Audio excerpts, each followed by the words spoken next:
Good morning student. स्वागत है आपका स्मार्ट लर्निंग यूट्यूब चैनल में।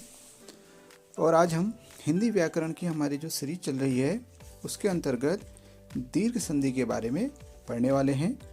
मेरा नाम है योगेश तिवारी और आप सबका स्वागत है स्मार्ट लर्निंग यूट्यूब चैनल में। हमारे साथ जुड़ने के लिए आप इस चैनल को सब्सक्राइब कर लीजिए और बेल आइकन को भी प्रेस कर लीजिए ताकि हमारे द्वारा अपलोड की जाने वाली किसी भी वीडियो की नोटिफिकेशन आप तक पहुंच सके। और यदि हमारे द्वारा दिए गए कंटेंट से आपको अच्छा लगता है तो आप इसे अधिक से अधिक लाइक कीजिए और बहुत से लोगों के साथ शेयर कीजिए ताकि ज़्यादा से ज़्यादा स्टूडेंट्स को इसका बेनिफिट मिल सके। तो चलिए आगे बढ़ते हैं। जैसा कि मैंने आपको बताया, हम हिंदी व्याकरण के अंतर्गत संधियों का परिचय इस वीडियो में प्राप्त करेंगे। पिछली वीडियो में हमने संधि का परिचय प्राप्त करते हुए संधि की परिभाषा जानी थी, संधियों के प्रकार जाने थे। उसे ही बड़ी तेजी से एक ब्रीफ इंट्रोडक्शन के तौर पर मैं आपको एक बार दोबारा से समझा देता हूँ। हमने संधियों की परिभाषा में पढ़ा था कि संधि का अर्थ होता है जोड़ अथवा मेल। कहने का अर्थ ये है कि दो वर्णों के आपस में मिल जाने से जो विकार या परिवर्तन उत्पन्न होता है उसे हम संधि कहते हैं। जैसे हिम शब्द में आलय शब्द जुड़ने से हिमालय बनता है और उसी प्रकार प्रति शब्द में एक शब्द जुड़ जाने से प्रत्येक एक नए शब्द का निर्माण होता है। हमने जाना था कि संधियां मुख्यतः 3 प्रकार की होती हैं। पहली संधि है स्वर संधि, जो कि स्वरों के आपस में मिलने के कारण बनती है। दूसरी संधि है व्यंजन संधि, जो कि व्यंजनों के आपस में मिलने के कारण बनती है। और तीसरी संधि है विसर्ग संधि, जो कि विसर्ग के स्वर अथवा व्यंजन से मिलने के कारण बनती है। इसके अलावा जो 3 प्रकार की संधियां हैं उसमें जो पहली संधि स्वर संधि है, इसे हम अच संधि भी कहते हैं। अच एक प्रत्याहार है। दूसरी संधि व्यंजन संधि है, जिसे हम हल संधि भी कहते हैं और हल भी एक प्रत्याहार है। इसी के साथ साथ विसर्ग संधि जो विसर्ग के कारण बनती है। तो स्वर संधि की हम बात कर रहे हैं। स्वर संधि, इसे हम अच संधि कहते हैं। इसके मुख्यतः 6 भेद होते हैं, 6 प्रकार होते हैं। दीर्घ संधि, गुण संधि, वृद्धि संधि, यण संधि, अयादि संधि और पररूप संधि, ये 6 प्रकार होते हैं। और स्वर संधि, जिसे हम अच संधि भी कहते हैं। जैसा कि मैंने बताया था आपको कि अच क्या होता है, प्रत्याहार। प्रत्याहार के बारे में जानने के लिए आप हमारी वीडियो माहेश्वर सूत्र तथा प्रत्याहारों का परिचय इस वीडियो को देख लीजिए, जिससे आपको माहेश्वर सूत्रों की और प्रत्याहारों की जानकारी प्राप्त हो जाएगी और आपको समझने में बहुत आसानी रहेगी। तो अच जो प्रत्याहार है, उस अच प्रत्याहार में माहेश्वर सूत्र के अनुसार हिंदी भाषा के स्वरों का समायोजन किया गया है। माहेश्वर सूत्र जो कि टोटल 14 होते हैं, उसमें से शुरू के जो 4 सूत्र होते हैं वे सूत्र मिलकर अच प्रत्याहार को बनाते हैं। वे सूत्र होते हैं ऐउण, ऋलृक, ऐऔण और ऐऔच। तो पहले औ लेकर और अंतिम चौ को लेकर अच प्रत्याहार बना हुआ है, जिसके अंतर्गत औ, आ, छोटी ई, बड़ी, छोटा ऊ, बड़ा ऊ, री, री, ए, आई, ओ और औ। यहाँ हमारे जो स्वर हैं ये सारे के सारे स्वर उसके अंतर्गत आते हैं। अब हम जानने वाले हैं दीर्घ संधि के बारे में, जो कि स्वर संधि का पहला प्रकार है। जैसा कि आपकी स्क्रीन पर आप देख रहे हैं, दीर्घ संधि का सूत्र लिखा हुआ है अकः सवर्णे दीर्घः। अकः जो है वो अक प्रत्याहार से बना हुआ शब्द है और अक प्रत्याहार में माहेश्वर सूत्र के शुरू के 2 सूत्रों को सम्मिलित किया गया है, ऐउण और ऋलृक। तो इन 2 सूत्रों से अक प्रत्याहार बना हुआ है। इसकी सूत्र की परिभाषा ये कहती है कि जब अक प्रत्याहार अर्थात अ, इ, उ, री, ली के बाद सवर्ण मतलब समान वर्ण, इन्हीं के जैसा वर्ण आता है तो अक जो प्रत्याहार है उसका दीर्घ रूप हो जाता है। अर्थात अ है वो आ में बदल जाएगा, छोटी बड़ी छोटाऊ बड़ाऊ जो भी होगा वो अपने दीर्घ रूप में बदल जाएगा। एक दूसरी परिभाषा से हम इसको समझने का प्रयास करते हैं। जब ह्रस्व मतलब होता है छोटा, अर्थात अ, ई, उ, री, री, ये इसके छोटे प्रकार हैं। या दीर्घ अर्थात बड़े प्रकार, आ, बड़ाई, बड़ाऊ और री के बाद इनके सवर्ण अर्थात समान वर्ण, इन्हीं के जैसे बिल्कुल इन्हीं के जैसे समान वर्ण अगर आते हैं तो उनके स्थान पर दीर्घ अर्थात आ हो जाएगा, बड़ी हो जाएगा और बड़ा ऊ तथा बड़ी री हो जाएगा। यहाँ पर ध्यान देने वाली बात यह है कि संस्कृत में जिस ली शब्द का प्रयोग होता है, हिंदी भाषा में प्रायः इसका प्रयोग नहीं होता है, तो ली शब्द जो है इसका दीर्घ नहीं होता है। ये याद रखने वाली बात, महत्वपूर्ण बात है। तो आपने जाना कि दीर्घ संधि का जो सूत्र होता है वो होता है अक सवर्णे दीर्घः। अक है प्रत्याहार, कहने का अर्थ है कि अ, ई, उ, री तथा री इनके बाद यदि कोई सवर्ण आता है अर्थात समान वर्ण आता है तो उनके स्थान पर दीर्घ हो जाता है। परिभाषा के आधार पर अगर हम समझें तो वो कहता है कि जब ह्रस्व अर्थात छोटा, अ है, छोटी ई है, छोटा ऊ है, री भी छोटा स्वरूप है और री, या दीर्घ अर्थात आ, बड़ा ई, बड़ा ऊ और री जो है के बाद इनके समान वर्ण आते हैं तो उनके स्थान पर दीर्घ अर्थात आ, बड़ा ई, बड़ा ऊ और बड़ी री हो जाता है। अब परिभाषा के साथ साथ अगर आप कुछ उदाहरण देखेंगे तो आसानी से आप इसको समझ सकेंगे। चलिए उदाहरणों की तरफ चलते हैं। देखिए यहाँ पर कुछ उदाहरण मैंने आपको दिए हैं, जिसमें पहला उदाहरण लिखा हुआ है अभय धन अरण्य बराबर अभयारण्य। अभय धन अरण्य बराबर अभयारण्य। तो अभय के अंत में यो जो है इसके साथ औ स्वर है और अरण्य के प्रारंभ में औ स्वर है। तो औ और औ धन औ जब आपस में मिलेंगे तो उनका दीर्घ रूप अर्थात आ हो जाएगा।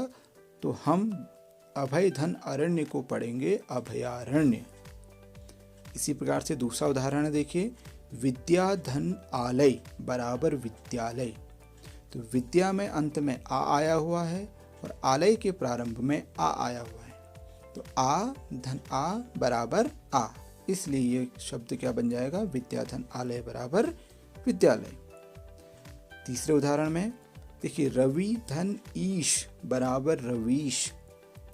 रवि शब्द के अंत में छोटी ई आई हुई है और ईश जो है इसके प्रारंभ में बड़ी ई है, तो छोटी ई धन बड़ी ई बराबर बड़ी ई हो जाएगी, तब रवि धन ईश बराबर रवीश हो जाएगा। उसी प्रकार अगले उदाहरण में अगर हम देखें तो सती धन ईश बराबर सतीश।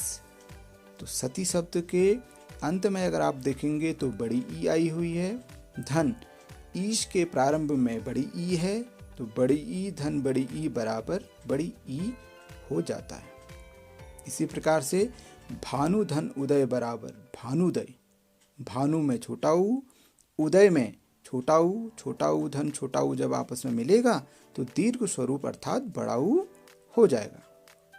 ऐसे ही अगले उदाहरण में वधु धन उत्सव बराबर वधूत्सव। वधु में बड़ा ऊ की मात्रा है, धन उत्सव में छोटा ऊ प्रयोग किया गया है, तो बड़ा ऊ धन छोटा ऊ बराबर बड़ा ऊ हो जाएगा। इस प्रकार से आप देखेंगे भले ही वो ह्रस्व हो अथवा दीर्घ हो, लेकिन जब उनका आपस में संधि होगी तो वो अपने दीर्घ रूप को प्राप्त हो जाते हैं। इस वजह से यहाँ पर दीर्घ संधि होती है। आइए कुछ और उदाहरणों को हम समझ लेते हैं। पहला उदाहरण है जो हम पढ़ भी चुके हैं, अभय धन अरण्य बराबर अभयारण्य। औ धन औ बराबर आ हो गया तो अभयारण्य हो गया। इसी प्रकार से शरण धन आगत बराबर हो गया शरणागत। शरण का औ आगत का आ आपस में मिले तो आ हो गया, तो क्या बन गया शरणागत। विद्या धन आलय, विद्या में आ है और आलय में आ है, आ धन आ बराबर आ हुआ तो विद्यालय बन गया। विद्या धन अर्थी, विद्या में अंत में आ स्वर है तथा अर्थी में ओ है, आ धन ओ जब आपस में मिलते हैं तो बन गया विद्यार्थी। तो ये उदाहरण है ओ तथा आ वाले। आइए अब कुछ उदाहरण जानते हैं जो छोटी ई तथा बड़ी ई से संबंधित है। पहला उदाहरण है कवि धन इंद्र बराबर कवींद्र। तो अगर आप देखेंगे कवि में छोटी ई की मात्रा, धन इंद्र में भी छोटी ई की मात्रा, दोनों आपस में जब संधि होती है तो दीर्घ रूप बड़ी ई बन जाती है, इसलिए कवि धन इंद्र बराबर हो जाएगा कवींद्र। इसी प्रकार से हरि धन ईश, हरि में छोटी ई की मात्रा और ईश में बड़ी ई की मात्रा होती है, दोनों जब आपस में मिलेंगे संधि होगी तो बड़ी ई की मात्रा हो जाएगी तो हरीश हो जाएगा। हरि धन ईश बराबर हरीश। इसी प्रकार से मही धन इंद्र, मही में बड़ी ई की मात्रा, धन इंद्र में छोटी ई की मात्रा है, बड़ी ई धन छोटी ई बराबर बड़ी ई हो जाएगा और हो जाएगा महींद्र। इसी प्रकार से सती धन ईश, सती में बड़ी ई की मात्रा, धन ईश में भी बड़ी ई की मात्रा, बड़ी ई धन बड़ी ई बराबर बड़ी ई हो जाएगा और ये बन जाएगा सतीश। इसी प्रकार से अगर हम छोटा ऊ तथा बड़ा ऊ वाले उदाहरण ले लें तो भानु धन उदय, भानु में छोटी ऊ की मात्रा, धन उदय में छोटी ऊ की मात्रा, छोटा ऊ धन छोटा ऊ मिलकर दीर्घ बड़ा ऊ हो जाएगा तो भानु धन उदय बराबर भानुदय। इसी प्रकार से सिंधु धन ऊर्मी, तो सिंधु में छोटा ऊ, धन ऊर्मी में बड़ा ऊ बराबर बड़ा ऊ, तो हो जाएगा सिंधु धन ऊर्मी बराबर सिंधूर्मी। बहुत ध्यान से अगर आप देखेंगे तो आपको बड़ी आसानी से समझ में आने लगेगा। वधु में बड़ा ऊ की मात्रा है, धन उत्सव में छोटा ऊ की मात्रा है और आप दोनों को जब मिलाएंगे तो बनेगा बड़ा ऊ और ये हो जाएगा वधु धन उत्सव बराबर वधूत्सव। एक और उदाहरण है भू धन ऊर्जित, भू में बड़ा ऊ की मात्रा है, धन ऊर्जित में भी बड़ा ऊ की मात्रा है, बड़ा ऊ धन बड़ा ऊ मिलेंगे तो हो जाएगा बड़ा ऊ, भू धन ऊर्जित बराबर भूर्जित शब्द का निर्माण हो गया। कुछ और उदाहरण यहाँ पर दिए हैं आपके अभ्यास के लिए, जैसे चरण धन अमृत बराबर चरणामृत, गिरिधन ईश बराबर गिरीश, देखिए सब में दीर्घ रूप आ रहा है। नदी धन ईश बराबर नदीश, आपको ध्यान रखना है छोटा ई हो या बड़ा ई हो, छोटा ऊ हो या बड़ा ऊ हो, ओ हो या आ हो, जब आप संधि करेंगे तो उनके दीर्घ रूप को ही लिखेंगे। ओ या आ होने पर आ आएगा, छोटी ई हो या बड़ी ई हो, किसी का भी किसी से भी मेल हो आएगा बड़ा ई ही। इसी प्रकार से छोटा ऊ बड़ा ऊ हो, उनका आपस में मेल होगा तो बड़ा ऊ ही आएगा। इसी प्रकार से नदी धन ईश को नदीश लिखा जाएगा। मंजू धन ऊषा बराबर हो जाएगा मंजूषा। शिव धन आलय बराबर हो जाएगा शिवालय। इसी प्रकार से बहुत महत्वपूर्ण एक संधि आई हुई है, देखिए पितृ धन ऋण, पितृ में री है आगे से लिखी हुई है, धन ऋण, ऋण में भी री है। जब ये दोनों री आपस में मिलेंगी, क्योंकि ये तो छोटे स्वरूप वाली री हैं, तो ये अपने दीर्घ रूप बड़ी री को प्राप्त करेंगे। आप बड़ी री को कैसे लिखा हुआ है बिल्कुल ध्यान से देख सकते हैं, री के नीचे एक मात्रा एक्स्ट्रा लगी है, तो ये हो जाएगा पितृण। इसी प्रकार से पृथ्वी धन ईश मिलकर बन जाएगा पृथ्वीश। तो आप देखेंगे जो जितनी भी संधियां हो रही हैं उसमें सभी शब्द अपने दीर्घ रूप को प्राप्त कर रहे हैं। इस प्रकार से आप दीर्घ संधि से संबंधित अन्य विभिन्न उदाहरणों को बनाइए, उसका अभ्यास कीजिए। क्योंकि अगर मैं आपको प्रतियोगी परीक्षाओं की बात करूं तो आज के समय में हिंदी अगर किसी आपके प्रतियोगी परीक्षा में पूछी जाती है तो वहाँ पर स्वर संधियाँ बहुत महत्वपूर्ण हो जाती हैं और स्वर संधि में भी दीर्घ संधि के उदाहरण कई बार पूछे गए हैं। तो इनको सीखते रहिए, बार बार वीडियो को देखिए ताकि आपको आसानी से ये सारी चीज़ें समझ में आएगी। हमारे साथ जुड़े रहने के लिए बहुत बहुत धन्यवाद।